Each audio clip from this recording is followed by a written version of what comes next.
Yo, yo, yo, come on in, man. Come on in. Come on in. Talk to us right quick. Two quick topics we want to talk to y'all about, man.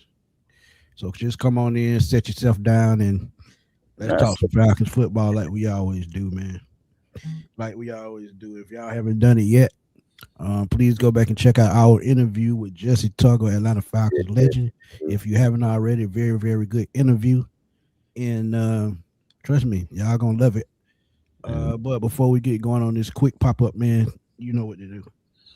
hey man, I'm just trying to get some more Falcon content into it, man. Anytime they talk about the Falcons, it's like, okay, let's see how we're gonna maneuver this. Do we agree? Do we disagree? Can we dare to be different? Whatever it is, but regardless, man, it's a late night going on 11 o'clock. It's a Friday night. Some of y'all are probably out in the clubs, enjoying some of this FIFA festivities, all that stuff like that. I know it's still raining out there too, but that don't stop nothing in the A. If it's gonna be a party Shit, going no. on, folks gonna figure it out. But Mm-mm. yeah, man, y'all come on in. We're gonna talk some Falcons football with y'all on the late night before we head on out. That's what I'm talking about, man. Don't let the rain stop you, man. Rain, sleet, or snow, or sun or shine. We gonna put the content out there. That's it. Yeah, Even if it rain on August 1st, we still gonna be there. yeah, that's true. I think it's gonna end up being hot. I can already see it. Oh, it's always hot. Yeah, Always hot. see it. But But yes, yeah, it's gonna be warm. Run, what's up, man? Kendrick, what's good? What's good? Y'all come on in, man. We got two quick topics we're gonna talk about, man. One of them brought to my attention, and it was we did a show the other day, and mm, shortly after, man, why y'all didn't talk about the AJ Terrell situation? So I got to looking, and I was like, "What situation?" didn't even know. And that, man, I didn't know. And my subscriber said, "Man, just take a look at Twitter." And that's what I did. Typed in his name, and NFL execs and coaches put out a top 10 list for all positions. I've seen cornerbacks, I've seen defensive tackles, I've seen wide receivers. It's go on and on.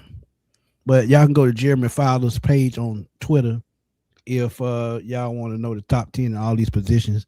We may cover some of them, we may not. We'll see how it plays out because we all know the Falcons just don't get a fair shake at none of this stuff, and it's not all their fault.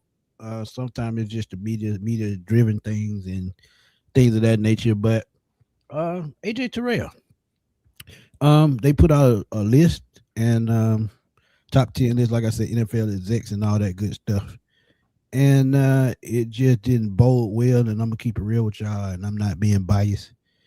To me, point blank, I think AJ Terrell is easily a top 10 cornerback in this league.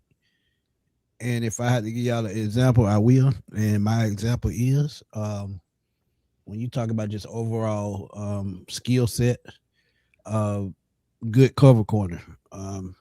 He can play man, he can play zone. He's excellent in run defense. This is what to me separates him from a lot of cornerbacks. And I'm not taking anything away from any of these corners, but his overall skill set to me has got to be one of the top in the league. And numbers don't never tell the whole story. Well, they tell the whole story, tell the story sometimes. They just don't tell the stories. Because when I look at some of the key stats, forced fumbles, he's second among cornerbacks. Pass breakups, he was number 8. And then when you talk about snap count, he had 957 snap counts. Um, and that's a lot. Yeah, And that's 21st in the league among corners. But I know Chris got some more stats sitting over there, so I know he got some more stats, and I'm gonna let him go because he done mastered that kind of stuff. well, I don't know about the master, but I like to get my fair shake in it too. It's just like, okay, now, Smitty, we got to take this for what it's worth too. I think they are looking at like pass grades and cover grades and all this stuff like that, right? And then run Right. grades. So now, with those being said, like now all those are in the high 50s. You got 59 with the run defense, 57 with the coverage grade, and the overall defensive grade is 57, right?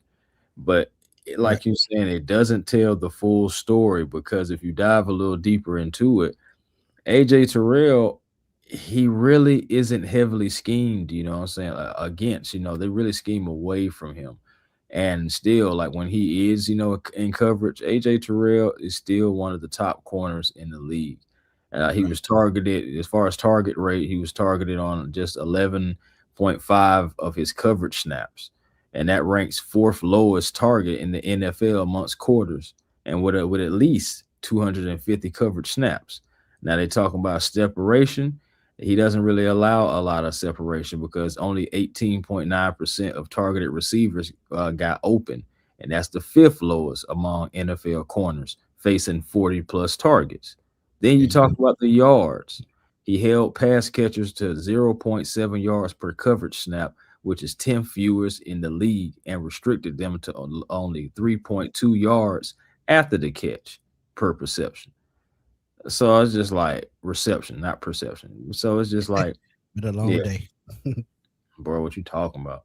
Since what 6 a.m. But anyway, that's neither here or there. But yeah, man. Either way it goes, man. Like we can get into the numbers all day long, but it doesn't tell the full story. Like I said, because I could just combat it like a lot of those grades right there. The grades are what they are because they don't even throw his way like that. He really doesn't get targeted like that. Yeah, that's facts. And if you look at the top five, I would say, well, all of them were drafted after AJ Terrell. But really, only what one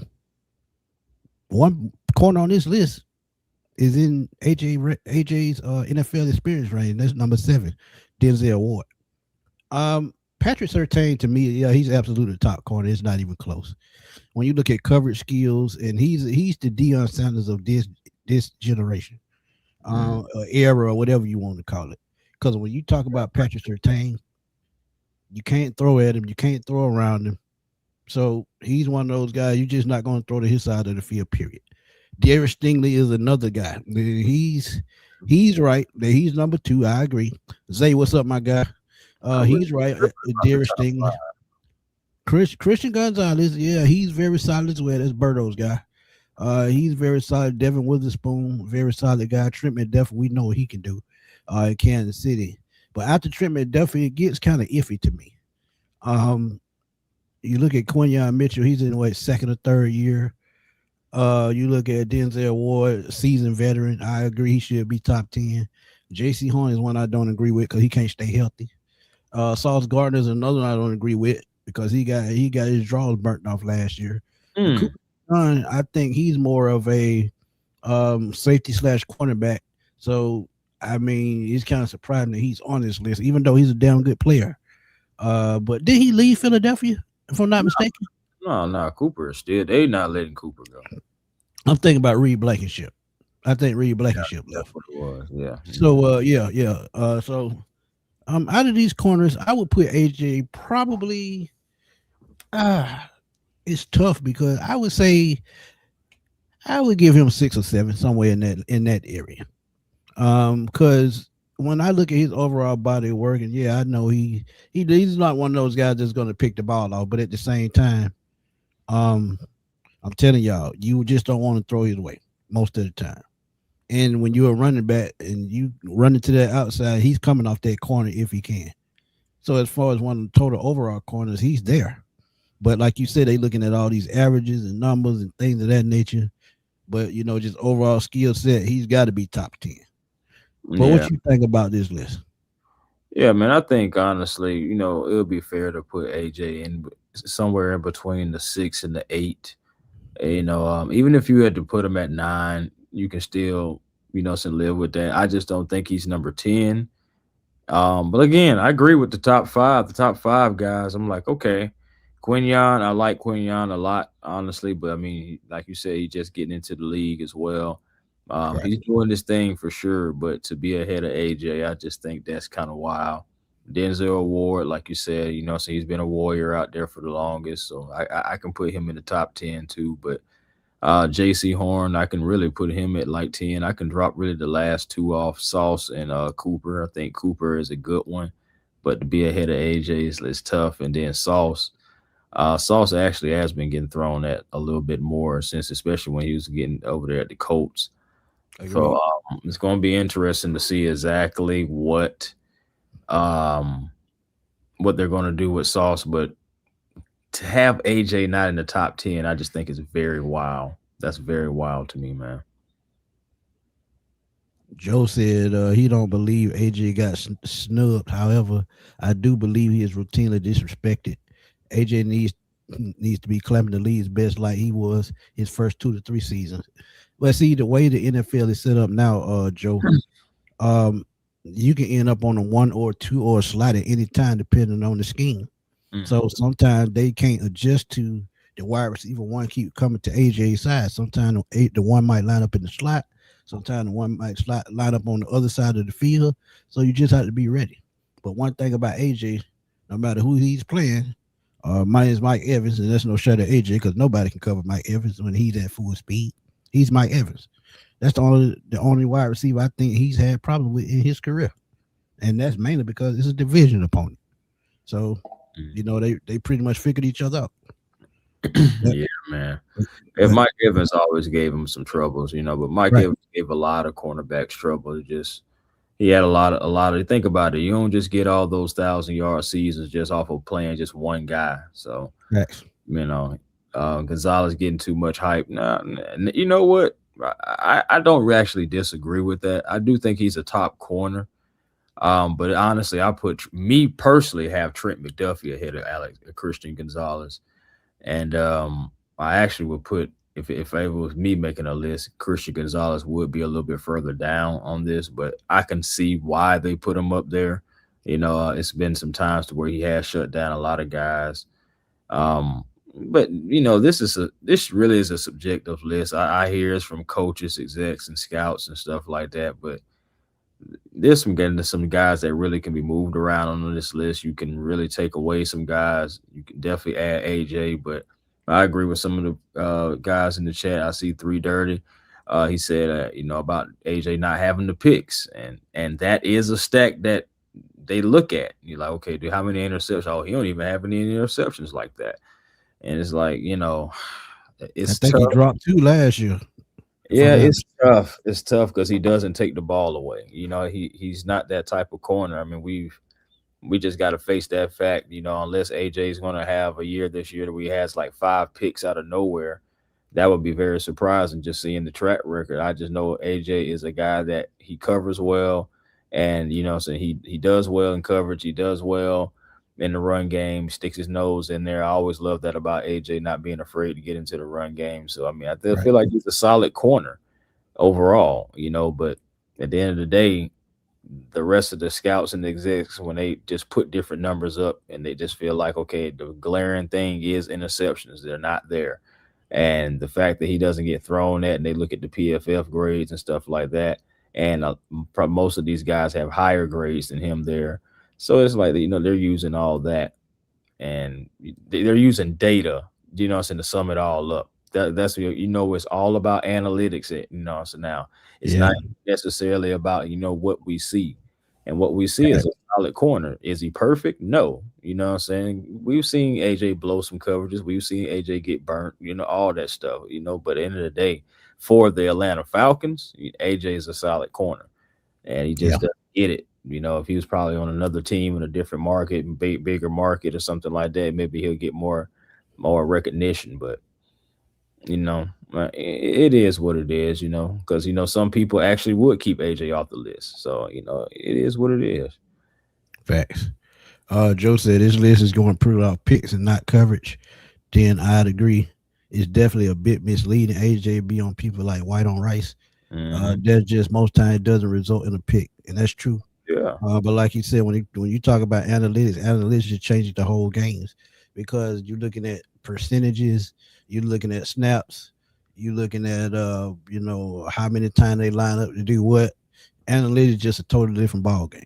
And when you talk analytics, Patrick Surtain is at the top, Derek Stingley is at the top, Christian Gonzalez at the top. Devin Witherspoon is at the top. And Trent McDuffie. All of those guys at the top. And like Chris said, he don't agree with Christian Gonzalez, but when you talk about man-to-man coverage, he's one of the best in the league. He was part of the reason why that New England defense turned around before he got injured.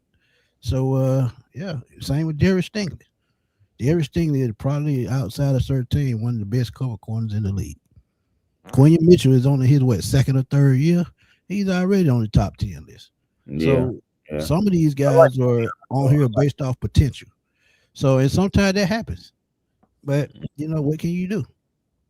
Sure, there's not really much you can do, because every team's gonna say, well, not every team, but a lot of teams that have a good cornerback play, they're gonna feel like their guys at the top. Like I said, I like McDuffie is kind of similar to AJ to a degree as far as like people throwing this way, even though that's kind of picked up a little bit more. But I've already told you about what did the stats say about AJ and about getting thrown at, about separation, and about how many yards he gives up per catch, and also yards after the catch.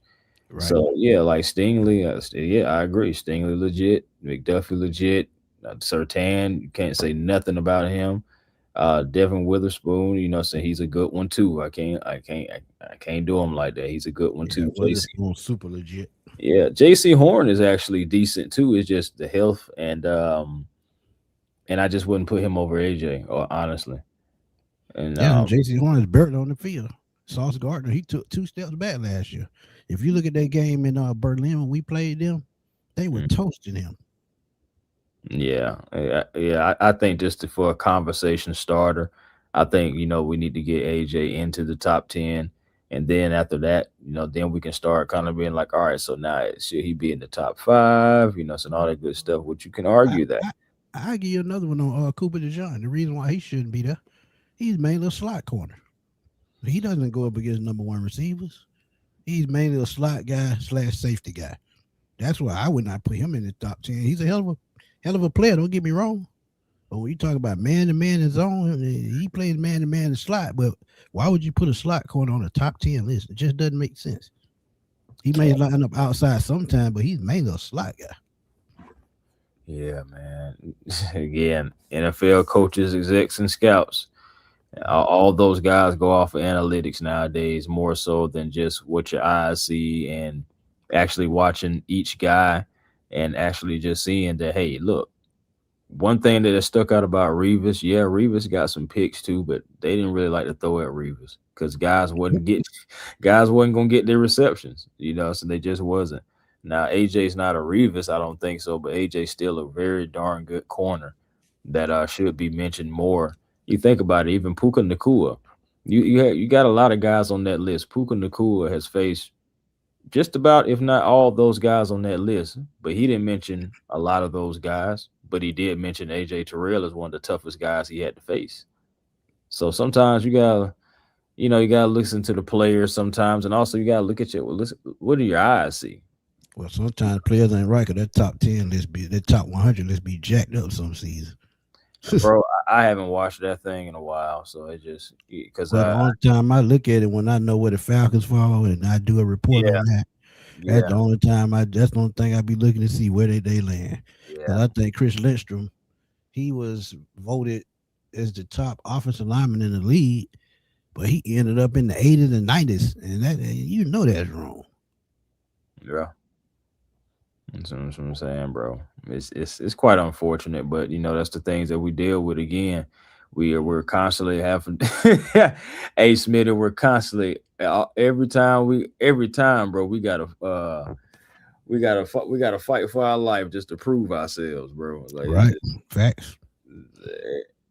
Every day I gotta fight to prove my love. You stupid. You up with the bullshit late at night. But yeah, man. Yeah, AJ Terrell, man. Y'all drop in the chat where y'all think he should be listed. Cause I would really want to know y'all thoughts on that. If y'all just tuning in on a replay, drop it in the comments where you think he should be ranked. And do you agree with this list? But yeah. Next topic that we gonna spin into right quick before we get out of here, like I said, is a quick pop-up. So we're not gonna hold y'all because My boy got a long day tomorrow, and so do I. So we just had to stop in right quick. Um, Another big topic that's been going on for the past week is this guy, Kyle Pitts. Um, Senior. Numbers came out on senior. My bad, right? And he got nothing on the way, so it's time he get paid because you take care of them kids is tough. Josh said he think 5 to 7. I agree with that. But when you talk about Kyle Pitts and that new contract, $54 million, 36 guaranteed, 12 million a year guaranteed, and the rest gonna be in incentives, which he probably could he probably is gonna get it. But here's the breakdown of the contract right quick. Mm. Like I said, not gonna hold y'all. Come on, man. Oh, Yeah, not y'all trying to string y'all. yeah, they trying, but it ain't gonna get me tonight. This is his cap hits for the next 3 years, and the fourth year is voided. Could be voided, and that's the guarantee is 27 million. And by the time you get to that year, contracts with tight ends will be that high. But his base salary for 2026 is only 4.6. What is that guy's name that's in control of the salary cap? Can't think of his name. Oh, you talking about Mr. Bryce Johnston? Okay, that's his name. I know he got a bald ass head like me. Oh, But 2026 only 4.6. 2027 still only 7.9 in base salary. 13 the third year, which after that second year, they can trade him or cut him and won't suffer a big cap loss. So I actually like this contract, man. And 6.17 million in the signing bonus. That's basically his franchise tag for the year, with a little bit of pocket change to get a combo from McDonald's on top of it. So I can't knock it. yeah, man. You know, it's a nice setup. You think about all the guaranteed money will be paid out by the end of 2027, and then 2028. It doesn't feature any guaranteed money. You know, all the guaranteed money will be gone. You're relying on non-guarantees and options, and performance escalators, in order for him to get any more out of that, incentives and stuff like that. Then of course, like Smitty was saying, well, first of all, if he balls out, saying they have a elite It's weapon. warranted. They Yeah, got it's an warranted. weapon, and he's still gonna be cheap by that time. It's like Facts. 2028, 2029, all this stuff. Like, well, 2029, of course, is that 27, but still, they have an out. If he falls off with production, they can cut him, they can trade him ahead of the 2028 season and instantly save 9.6, nearly 10 million against the cap. And Right.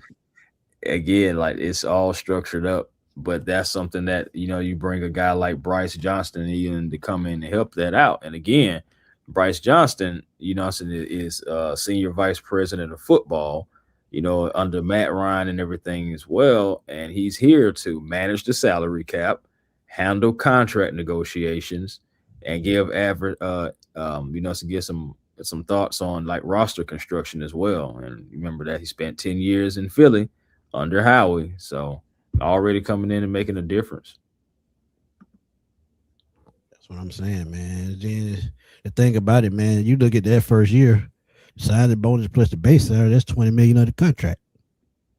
So that's why that last year could be voided. That's I'm taking that every day, twice on Sunday. He said person Pitts, he thought Pitts was out of here, but the contract is Falcon friendly. I totally agree. But I'm gonna tell you, man. I thought he was out of here too because I didn't think they could pay all three players. But seems like now that they got this friendly contract, they're gonna pull it off. How are we gonna pay Bijan? Start the contract next year when his fifth year option is up. If you let him play this year on what he's making this year, and I think his salary is what it's about. I know it's going to be about 13 million next year on his fifth year option. But this year, let me see right quick. His contract, he should be playing off. Well, I mean, he signed that 4 year, signed a 4 year. Yeah, he made 13 million his first year. He was his rookie year. He was the top paid running back in the league. Salary. You talking about the 2026 salary cap hit? That's nearly 7. That's about 7 million. Yeah, with the signing bonus and all that, it equals up to what?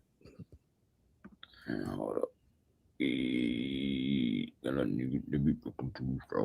Because I know his 5th year option is gonna be about 13 million, and that's what I'm 11. saying. They're gonna have to pay him before that because they don't want no holdout. You don't want no kind of problem. Trust me, you Uh, don't. looks like it's 11. Gonna be 11 mil. Okay, so it's 11 this year and 13 next year. So yeah, I mean that's fair. It's gonna be 11. And Next year. well, yeah, in 27, it's a club. Okay, Yeah, as a club as well. So it's gonna be 11 mil. but they already picked it up, so it's paid. Yeah, They picked it up. yeah. Undrafted. I mean, excuse me, unrestricted free agent, 2028. So got to But make a that's not decision. happening. Nah, Yeah. that's So yeah. But So I will say this: yeah, they you, you make go him ahead. play. You make him play on this 5th year option, which is something that we was talking about before. That could be an option after they paid Kyle Pitts, because it was like, okay, well, they don't necessarily have to rush it. But me personally, I think you should go ahead and try to get it out the way. I don't know what is going on up there in Detroit. I mean, I heard that they're not close on negotiations, but They waiting. They yeah, waiting. you're right. So, you just, it's kind of like, saying who can hold out the longest, who gonna play on the contract the longest before something has to give, whether it's going to be the organization or the player. But regardless, if Bijan comes out and does Bijan things yet again and exceeds expectations, you're going to have that price number is going to go up, and you're going to have to pay that premium. And you may still be able to get it, cap friendly and everything. Like if you throw a bunch of incentives in there that, some that'll be realistic, some that'll be like, man, the Falcons just got to be doing well as a team for him to get there. But you're going to have to throw in a lot of different bonuses and incentives just to keep it cap friendly. I'm thinking, man, because Yeah, I I'm think thinking. Deshaun's going to have a big year. I'm sticking to what I said though, Chris. You pay him 3 years, 75 million, or 4 years, 100 million, and just get it out the way. Because you don't, like you said, you don't want that problem to come up in a couple of years after the market don't went up. So what you do, you set the market. And I'm telling you, and Jameer Gibbs is a hell of a player. You give Bijan 25 million, they not giving Jameer Gibbs more than that. They might not even give him nothing close to that. It might be 22, 23, but they're not giving him 25 million. Because let's be real, running back still to me. Go ahead. No, I just say I'm pretty sure he'll want to be close to it. Yeah, he'll be close to it. He'll probably fall short by 2 million, but 23 million for $23 million for a running back, we never heard of that. So I'm telling you, Christian McCaffrey's at 20, and no, Saquon Barkley's at 20. Christian McCaffrey's at 19. So Bijan got to be between 23 and 25. So that's why I said you set the market with Bijan, let everybody else figure it out. Because by the time he's up for a new contract, he's going to be about 27, 28, 28 at the most. So he's probably in line for a 2-year contract after that. So yeah, you set the market, you let it be what it be, because we don't want another Derrick Henry situation. Derrick Henry got ripped off. He won MVP and still couldn't get a contract. He played for $10 million. $10 million. He ran for 2,000 yards. Yeah, man. But you already know, bro, that running back position is nothing like how it was in the Not a 90s, premium. 2000s. Yeah, not a premium. Yeah. It's not a premium position. You more so, honestly, you see that cornerback is honestly being more of a coveted position now than even running back, because you got to have somebody going against them wide receivers who getting paid all these 30s and $40 million. Well, the cornerbacks are looking like, well, we have to cover them. So what am I getting paid? You know what I'm saying? So you don't have guys like that. And the running back position is just continuously being diminished, even though I still believe that there's always going to be room in football for a running back, especially a dynamic running back who can get you down the field, because it's going to open up things for other people as well. You already know, open up the pass. So it just. Right. And then, see, y'all got to understand, too, we're talking about these three guys, but you got to think Chris Lynchman is coming up for a new deal. He's going to be $28 to $30 million. Yeah, Chris Lynchman. He's going to have a big deal. Jesse Bates, if he re-signs a deal, it's going to be decent money. So you still have the Divine Diablo. He's on the final year of his 2-year deal. and he had a great year last year. If he hadn't got hurt, I think he's a Pro Bowl player. Yep. So you look at him going into this offseason, or are you going to think about just giving him an extension? Now it's not going to be stupid money, but it's going to be in the 12 to $14 million range, which is still good money for a linebacker. Yeah, But it's gotta be. these are go ahead, No, I was just agreeing with you. It's got to be significant. It's got to right? be. He Especially got to be worth his while, right? if he stays healthy, does similar to what he did, or exceeds what he does, you're going to have to go to the negotiation table with it because you can't risk losing him. I don't think that. What is his salary cap? I give you an idea what it's going to be. Oh, I'm not mistaken. I think he's making like 6. Oh yeah, so it's going to be double that. If he has a decent season, it's going to be at least double that. 12 at the least.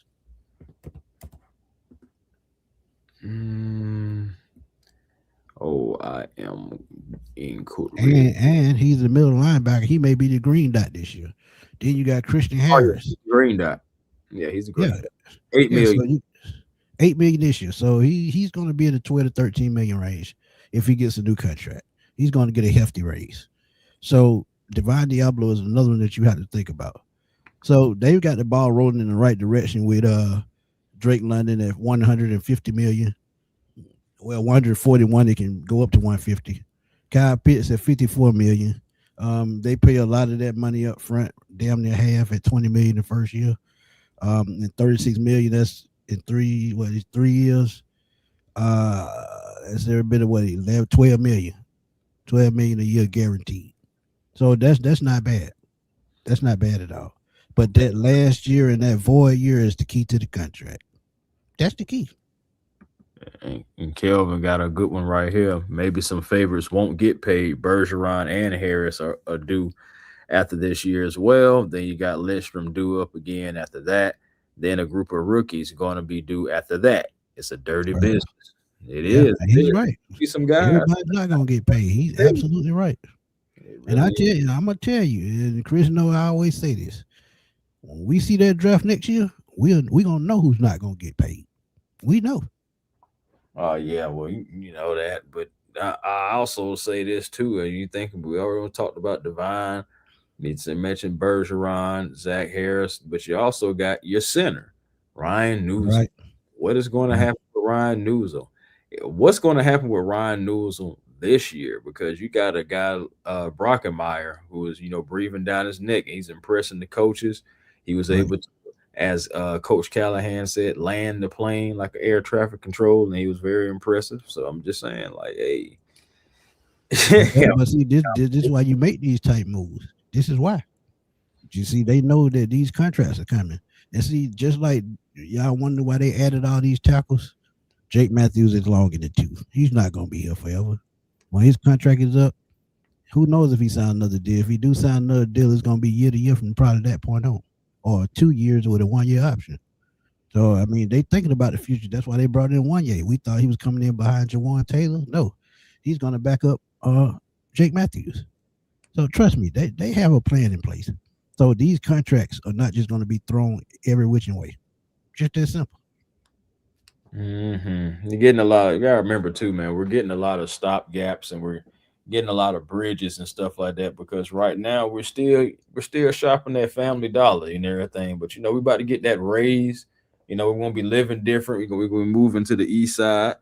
And the money will be different next year. So we can go to Phipps Plaza and see what they got over there and check that out. More so than just I ain't going to Phil's Plaza. I'm carrying my ass to Greenbrier. Yeah, hey, nah. Now you know what we got going on, but we just talking about as far as free agent terms, as far I as ain't going to Greenbrier. I might get hit upside the head. I'm too old to be down fighting. huh? Oh man, going to Greenbrier. I might get upside the head. I'm too old to be fighting. I was just saying, bro. Go ahead and go. Well, I mean, things can happen anywhere, right? But right, these days, yeah, you right. Go ahead. No, but the whole point though, yeah, man, just saying, man, we shop at the dollar store right now, not calling any of these guys, cheap or anything, but a lot of 1 year deals again, and we've seen this before. Again, back when the old regime had came in with Arthur Smith and everybody, Terry Fontenot, we was doing a lot of 1 year deals, just trying to poke along until we can get to better money. and then finally, we was able to do a little something. But next year is going to be a good thing, and I'm already seeing what Ian Cunningham is doing with the little bit of funds that he has now. Right. Picking guys up, plugging holes, and creating bridges. But next year, when we got some real money, and then also I know some of these contracts are going to fall into that too.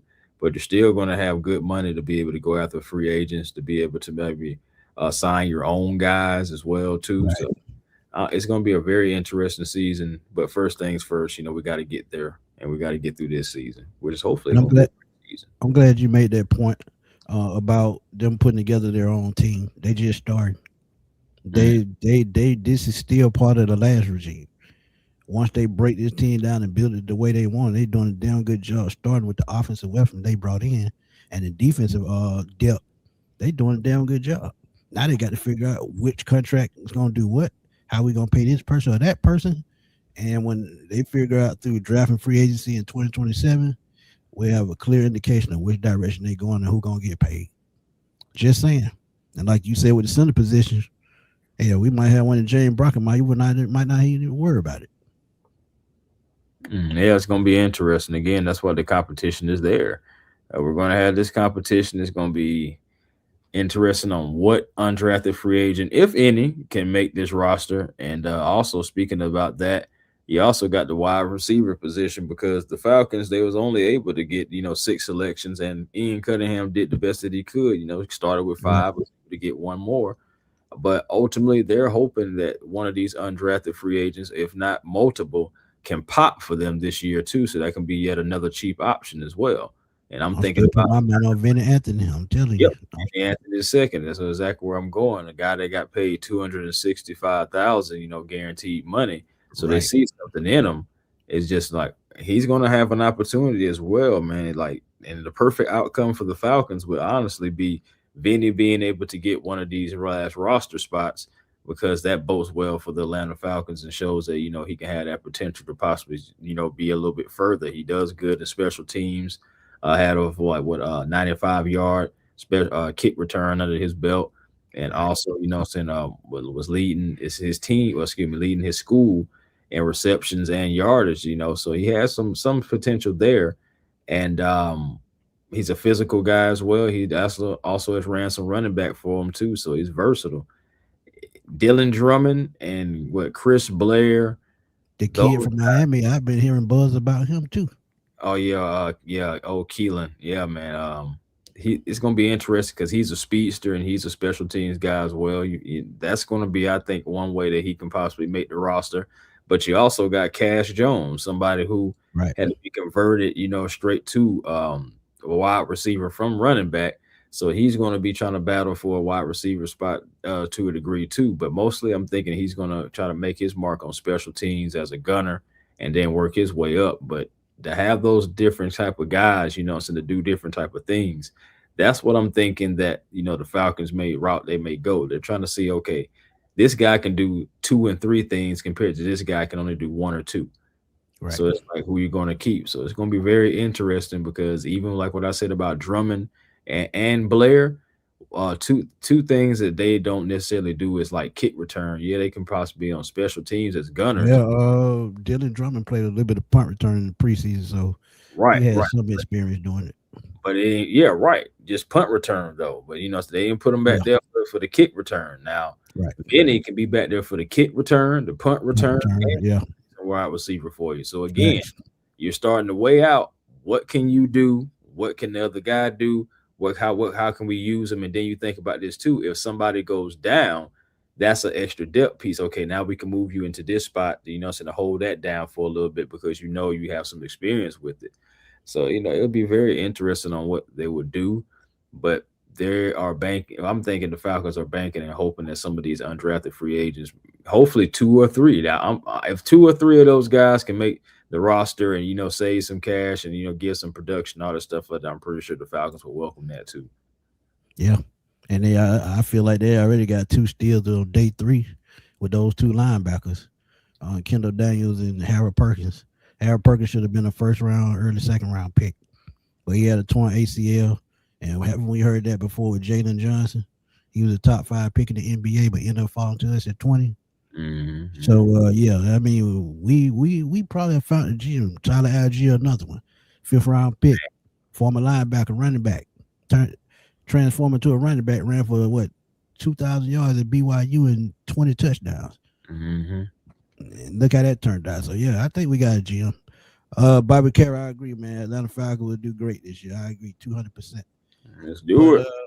another thing, man, we hope to see y'all there on August the 1st Mm. for Welcome Back Saturday and take some pictures, have some good, laughs and stuff like that. I don't do drama, so if you coming up with drama, just do not walk up to me. I'm just Right, telling you, please. I'm not with it. But yeah, August the 1st, we hope to see y'all there. And that's our quick thoughts on those two topics, man. Kyle Pitts' contract is a great deal. We try to break it down the best we can. And AJ Terrell, is he a top 10 cornerback? Let me know. And y'all don't forget to drop them comments in the comment box. But before y'all get out of here, man, like, subscribe, hype up our videos on A1 Forever, Smitty Sports Machine.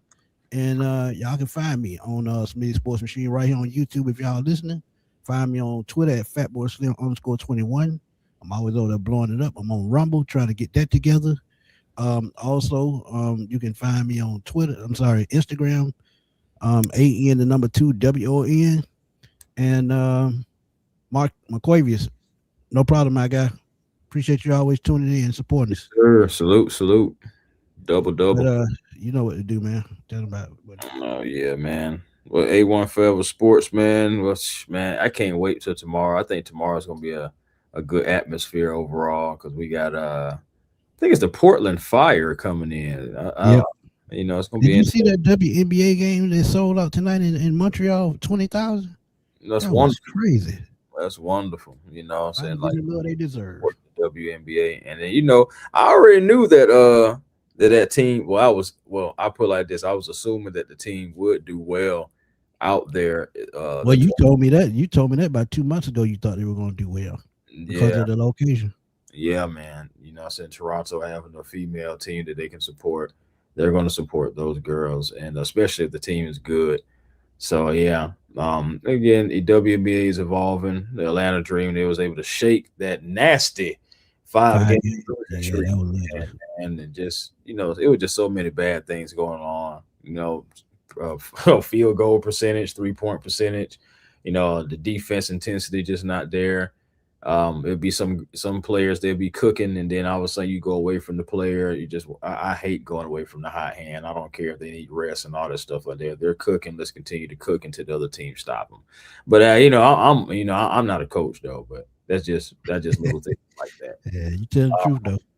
Yeah, just little things like that. Let them cook, man. But overall though, I'm glad that the Dream are back on point and they have another opportunity to add another W to the win column tomorrow with the Portland Fire. So, going to be working that game. Can't wait to see how that all transpire and goes down. Hopefully, another W because we need it. But outside of that, man, A1 Forever Sports, man, that's the platform on YouTube. Like, comment, subscribe.